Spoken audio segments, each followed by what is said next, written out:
The first time he smirked at me across the row of dumbbells, I wanted to punch him, or maybe kiss him. The distinction blurred in the sweat-soaked air of that gym, and I hated how much he unsettled me. I'd been training here for almost 2 years, chasing numbers on the barbell like they were proof I existed. Discipline was the one thing I had, the one thing that kept me sane after my life fractured into something I could barely recognize. But then he walked in, and suddenly the rhythm of my workouts, my safe place, was shredded to pieces. His name was Caleb.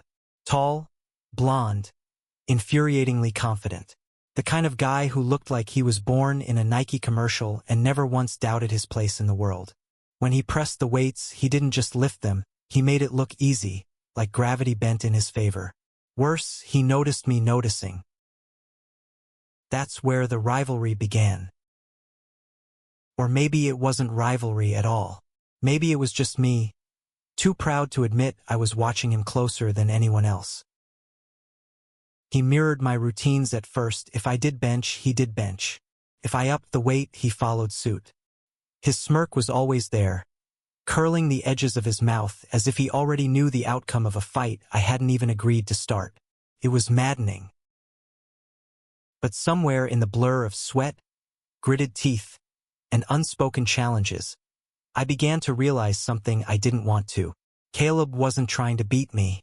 He was trying to stay close. And I hated how much my heart reacted to that. I grew up in a town where being different meant being silent. Words like gay weren't said out loud unless they were whispered behind your back or carved into your locker in permanent marker. So I built armor, muscles, routine, silence. I thought if I lifted enough, ran enough, shut out enough, no one would see through me. But Caleb did. The first time he spoke to me outside of those smirks, I almost dropped a barbell on my chest. "You've got insane form," he said, his voice easy, like he wasn't talking to the guy he'd been silently warring with for months. "Mind if I ask who trained you?" I wanted to brush him off. Sarcasm was loaded on the tip of my tongue. But his eyes, green, sharp, annoyingly genuine, held me there. "No one," I muttered, "just learned." His smile deepened, like I'd given him a piece of a puzzle he'd been dying to solve. "Figures," he said. "You've got that self-taught stubbornness." That was the first time I realized how close he stood when he talked to me. Too close. Close enough that I could smell his sweat, sharp and clean like pine and salt. It was ridiculous that my pulse jumped at something so ordinary. Ridiculous and terrifying. But Caleb wasn't ordinary. He wasn't like the other guys at the gym who grunted for attention or flexed for Instagram stories. He was patient. He watched, he learned, and when he caught me struggling, he didn't gloat. He offered a steadying hand. "You're pushing your wrists wrong," he said one night, stepping behind me. His hands brushed mine as he corrected the angle. My whole body tensed, not from the weight but from the fire his touch left on my skin. "Don't," I hissed, pulling away. His brows knit together. "Don't what?" "Help you." "Don't do that." "Do what?" I had no words. Not for the warmth in my chest. Not for the electricity snapping down my spine. Not for the truth I'd been burying so deep I thought it would suffocate me. Weeks passed like that. The rivalry melted into something softer, stranger. Sometimes he trained beside me without a word. Sometimes he teased me, and I gave back as good as I got. Sometimes, on nights when the gym was nearly empty, the world outside cold and dark, we lingered longer than necessary, trading small talk like secrets. He asked about my life, but I never gave much. Still, he seemed to piece things together. The way I flinched when guys laughed too loudly near the locker room. The way I kept my distance in conversations that skimmed too close to relationships or love. And then one night, when the silence between us felt too heavy to ignore, Caleb broke it. "You don't have to keep fighting me," he said quietly. I laughed bitterly. "I'm not fighting you." "Yeah, you are. Every damn day. Not here." He gestured at the weights. But in your head, you're fighting the part of you that wants to let someone in. The words hit harder than any rep I'd ever pushed. I didn't know what to say. I wanted to run, to slam the locker door and never come back. But Caleb's eyes stayed steady on mine, and I felt myself unravel. Because he was right. And because, for the first time in my life, someone saw me. That was when the fear set in. Not of him, but of myself. Of what it would mean to stop pretending. Of what people would say if they knew the way I looked at Caleb when I thought no one noticed. The gym had always been my battlefield, my place to prove myself. But with Caleb there, it became something else. A mirror I couldn't escape. Every glance, every smirk, every word between us carved deeper into me. And the truth was becoming impossible to ignore. I wasn't just competing with him. I was falling for him. The night Caleb confronted me, I went home and stared at the ceiling for hours, the words replaying like an echo I couldn't shut off. You're fighting the part of you that wants to let someone in. He had no idea what that meant for me. Or maybe he did, and that's what scared me the most. The walls I'd built weren't just about keeping people out. They were about survival. I knew too well what happened when you gave people ammunition, when you let them see the parts of you they could twist, mock, or destroy. My town, my high school, even my family had made it clear enough. Being different was a sin, and sins were punished. So I trained my body like it was armor, honed my silence like it was a weapon, and convinced myself I didn't need anyone. Until him. Caleb didn't press me after that night. Maybe he sensed he'd pushed too hard. Maybe he understood that if he wanted me to open up, it couldn't be by force. Instead, he showed up. Every session, without fail. Sometimes he worked out beside me, other times across the room. But I always felt him there, his presence like a shadow I both hated and needed. Then came the Friday that changed everything. The gym was nearly empty, just the hum of treadmills and the occasional clang of plates echoing in the cavernous space. I was deadlifting, sweat dripping into my eyes, when my grip slipped. The bar crashed down with a thunderous crack, missing my foot by inches. Shit! I staggered, my balance gone. Then arms caught me, strong, steady, wrapping around me before I could fall. You good? Caleb's voice was close to my ear, rough with concern. I froze, every nerve screaming at the heat of his body against mine. His chest pressed to my back, his breath ghosting across my neck. For one dizzy second, the world stopped. I'm fine, I muttered, shoving away harder than I meant to. But he didn't step back. He studied me, jaw tight. You're not. You've been pushing yourself too hard. I avoided his eyes, grabbing a towel to wipe the sweat off my face. Don't act like you know me. I don't know you, he admitted softly. But I want to. The words hit me like a sucker punch. I dropped the towel, anger flaring. Not at him, but at myself, at the way my chest tightened with something I didn't want to name. Why? I snapped. Why me? There are 100 other people in this gym you could train with, talk to, hell, date. Why keep following me around? For once, his smirk was gone. His voice was steady, vulnerable in a way I hadn't expected. Because when I look at you, I see someone who's fighting battles no one else bothers to notice. And I can't look away. I should have walked out. I should have told him to leave me the hell alone. But I didn't. Instead, we ended up outside, sitting on the curb beneath the buzzing streetlight, the night air cold against sweat-damp clothes. Caleb handed me a water bottle. I took it more out of reflex than gratitude. For a while, neither of us spoke. Cars passed on the main road, their headlights sweeping over us like waves. I thought maybe he'd give up, finally realized I wasn't worth the trouble. But then he broke the silence. I grew up in Minnesota, he said casually. like we were two friends killing time. Small town. Everyone knew everyone. Everyone thought they knew me too. I glanced at him. What's that supposed to mean? He smiled, but it was bitter. It means I played football, dated cheerleaders, went to church on Sundays, and never once said out loud that I was gay. Not until I left. My throat tightened. And when you did? His shoulders lifted in a shrug, but his eyes darkened. Lost a few people I thought mattered. Turns out they didn't. The ones who stayed, those are the people I trust now. He looked at me then, straight on, and I felt stripped bare.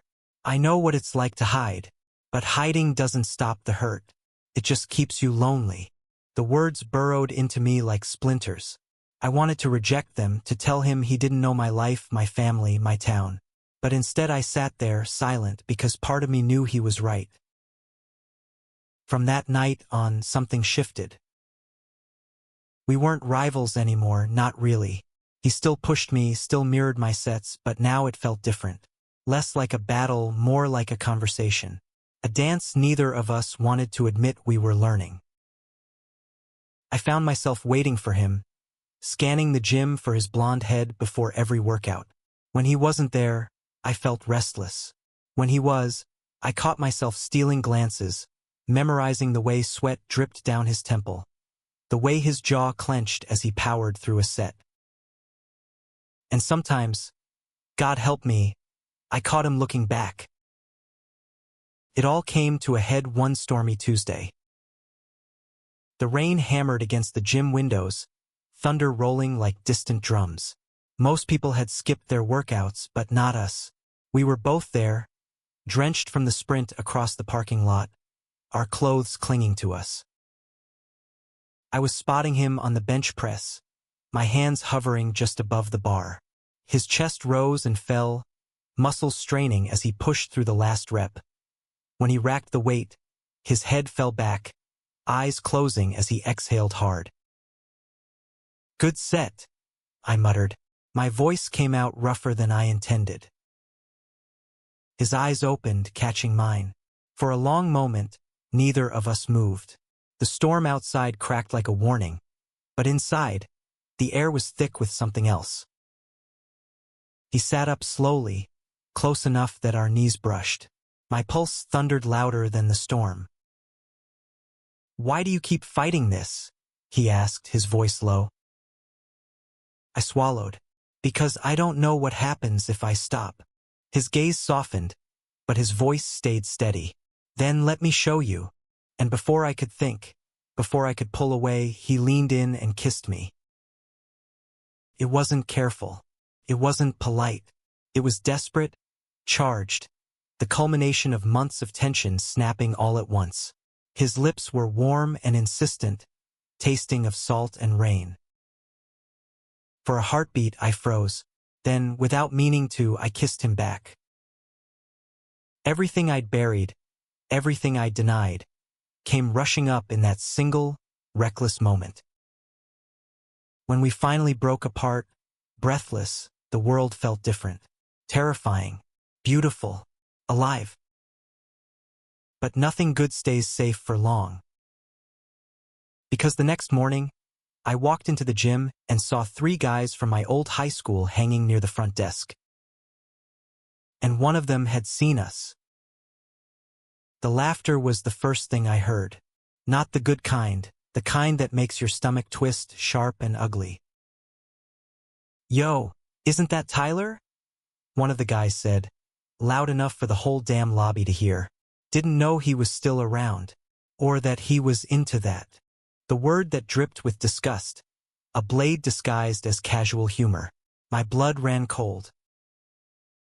I froze halfway through the door, the storm from last night still damp on my jacket, the echo of Caleb's kiss burning fresh on my lips. It should have been a memory to hold on to, something bright in the gray mess of my life. Instead, it was already being turned into a weapon. Caleb walked in behind me, oblivious at first. But the moment he saw my shoulders tense, he followed my gaze. His jaw tightened as he spotted the guys. "Friends of yours?" he asked quietly. "No," I muttered, But my voice cracked. Not friends. They noticed him then, noticed us together, and their smirks widened. Figures, another one said. Football star, golden boy, slumming it with, what's the word? Oh yeah, closet case. Heat flooded my face. Every instinct screamed at me to run, to disappear before the whispers grew into something worse. That was what I'd always done. Shut down, shut up, survive. But Caleb didn't move. He stepped closer, his hand brushing mine so subtly no one else could see. His voice, when it came, was calm but hard as steel. You got something to say? Say it to me. The air shifted. The laughter faltered. For a second, none of them replied. Then the tallest one sneered. Relax, man. Just messing around. Yeah. Caleb's eyes narrowed. Funny. Doesn't sound like a joke. I wanted to tell him to stop, to not make it worse. But I couldn't speak. My throat was locked. My body frozen in the old familiar fear of being exposed. Finally, the guys muttered something under their breath and slunk out, the door banging shut behind them. The silence they left behind was louder than the storm had been. Caleb turned to me. You okay? I shook my head, fighting the sting in my eyes. You shouldn't have done that. Done what? Stood up for you? Yes. My voice cracked, too sharp, too desperate. You don't get it, Caleb. They'll talk. They'll tell people. My family. My whole damn life. I stopped, choking on the words. He reached for me, but I stepped back. If he touched me right then, I would have broken apart. Tyler, he said softly, you don't have to carry this alone. I laughed, bitter and hollow. I've always carried it alone. And before he could stop me, I turned and left. For days I avoided him. I changed my workout times, skipped sessions, buried myself in anything that kept me out of the gym. But no matter what I did, I couldn't escape the memory of his kiss, or the look in his eyes when I walked away. It wasn't just desire anymore. It was something deeper, something I'd spent my whole life running from, and I didn't know how to handle it. My phone buzzed with his texts, short and steady. You okay? I'll wait for you at the gym. Please talk to me. I never replied. But the silence ate at me. It all came crashing down the following weekend. I'd gone to visit my parents, something I rarely did, for reasons that grew clearer with every strained dinner. My father sat at the head of the table, Bible beside his plate like a second meal. My mother fussed over the food, her smile brittle. And then my father said it. Ran into some folks at the store, he said, his tone too casual. Said they saw you hanging around with a certain kind of boy at the gym. The fork froze in my hand. My mother's eyes darted to mine, wide with warning. What kind of boy? I asked, though my voice already knew the answer. My father's gaze was sharp as a blade.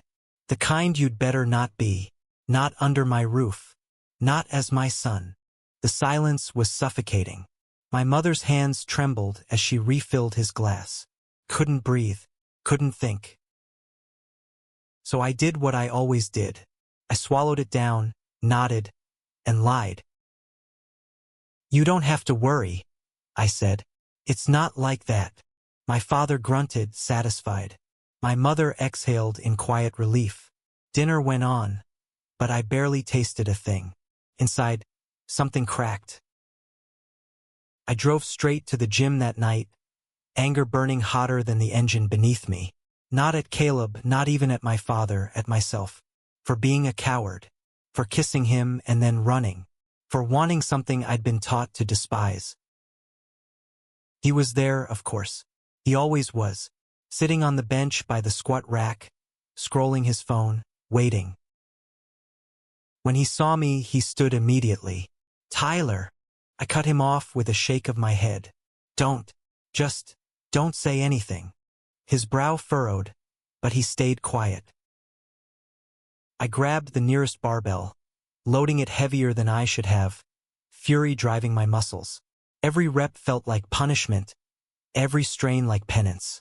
Caleb hovered close, worry etched into every line of his face. When I finally dropped the weight, gasping, he caught my arm. "You're going to hurt yourself." "Good," I spat, yanking away. "Maybe then I won't have to feel everything else." His eyes flashed. "You think pain is going to fix this? Running? Hiding? It's not. You don't understand." My voice broke, echoing through the empty gym. "You don't know what it's like to have your own father look at you like you're filth. To have your whole life collapse because of who you are." Caleb stepped closer, his voice low but fierce. "You're right. I don't know your exact pain. But I know mine. I know what it's like to lose people, to be hated for something you can't change. And I know that hiding will eat you alive." I trembled, fists clenched. "So what? You're saying I should just come out? Let everyone see? Let them destroy me?" He didn't flinch. "I'm saying you deserve more than fear. You deserve love. And if you'll let me, I want to be the one to give it to you." The words shattered me. I'd been bracing for anger, for rejection, for anything but that. And suddenly, I wasn't angry anymore. I was just tired. So tired of fighting myself. I sank onto the bench, burying my face in my hands. My shoulders shook, the sobs breaking free after years of silence. Caleb sat beside me, his arm wrapping around my back. No words, just warmth, just presence. For the first time, I let someone hold me while I fell apart. The days that followed weren't easy. My father's suspicion lingered, the whispers at the gym grew louder, and fear still clawed at me every time I thought about what could happen if the wrong person knew too much. But Caleb stayed. He spotted me when I trained, texted me when I disappeared into my own head, walked me out to my car when the stairs got too sharp. And slowly, piece by fragile piece, I began to believe him. Believe that maybe, just maybe, love could be stronger than fear. But I wasn't the only one with battles. One night, as we sat in his car, rain streaking down the windshield, Caleb grew quiet, too quiet. "What is it?" I asked. He hesitated. "My dad called." I turned, studying him. His jaw was tight, his hands white-knuckled on the wheel. "He wants me to come home," he said. "Says he's ready to talk." But his laugh was bitter. I don't know if he means talk or lecture, or worse. The storm outside mirrored the storm inside him. And for the first time, I realized Caleb wasn't invincible. He wasn't just the confident blonde athlete who'd kissed me like he owned the world. He was a son, a boy who'd been hurt, a man who still carried scars I couldn't see. I reached for his hand, my fingers threading through his. He startled, then looked at me with something raw in his eyes. "You don't have to go," I said softly. "But if you do, you won't face it alone." For a long moment, he didn't speak. Then he squeezed my hand, hard. And in that silence, I knew.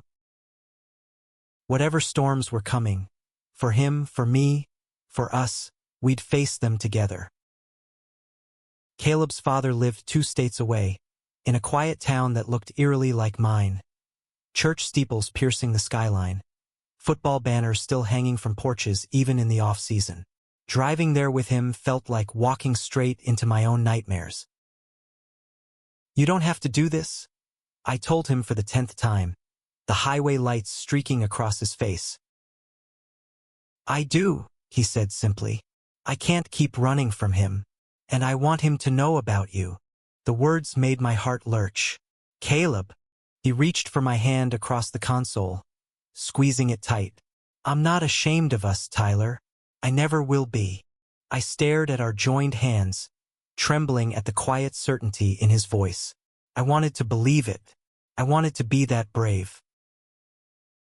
When we pulled up to the house, the porch light was already on. His father stood waiting at the door, broad-shouldered and stern, like a shadow carved from stone. My pulse thundered in my ears. Caleb straightened, shoulders squared. "Come with me," he murmured. So I did. The conversation was a war. His father's words cut sharp, laced with scripture and disappointment.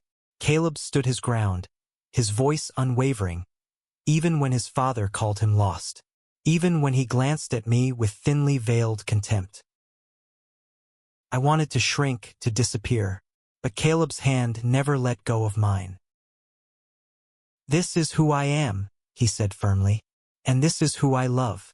If you can't accept that, then that's on you. But I'm done pretending." The silence that followed was suffocating. His father's face was unreadable, his mother hovering in the doorway with tears she didn't dare shed. Finally, the older man's shoulders sagged. "Then I guess you've made your choice." Caleb's grip tightened. "I have." And just like that, the door closed on us. We drove back in silence, the night heavy around us. My chest ached with guilt. "I'm sorry," I whispered. He glanced at me, startled. "For what?"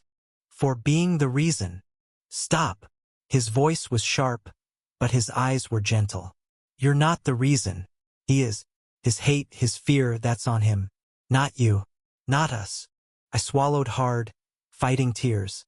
"I don't know how you're so strong." Caleb pulled over, turning to me fully. "I'm not strong all the time, but with you, I don't feel like I'm fighting alone. That's the difference." And in that moment, something inside me shifted. For so long I'd carried my battles alone, convinced love was weakness, that letting someone in would destroy me. But Caleb was proof that love wasn't weakness at all. It was the only thing that made the fight worth it.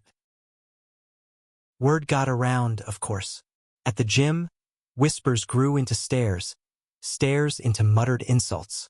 A few friends drifted away. My father stopped calling. But others surprised me.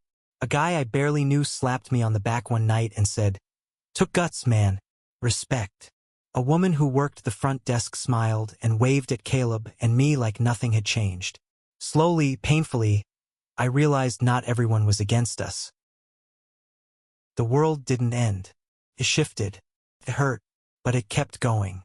And so did we. Months later, on a warm summer evening, Caleb and I walked along the boardwalk by the ocean. The gym rivalry that had started it all felt like another lifetime. "Remember when you hated me?" he teased, bumping my shoulder. "I still kind of do." I shot back, but my grin betrayed me. He laughed, the sound rolling out over the waves. "You were so damn stubborn. Still are." I stopped, turning to him as the sunset painted the sky in fire and gold. "You broke down every wall I built. You know that, right?" He stepped closer, his forehead brushing mine. "Good, because I plan on staying inside for a long time." And then he kissed me, soft, sure. Nothing like the desperate clash of that first stormy night. This kiss was steady, certain, the kind that tasted like forever. For once, I didn't care who saw. Looking back now, I realized the truth I'd been too scared to admit. We were never really rivals. We were always two men fighting the same battle, circling each other until we were brave enough to admit we wanted the same thing. Not victory. Not dominance. Just love. And against all odds, we won. Together. Thank you for listening. If you find it interesting, please like and subscribe to follow the next stories.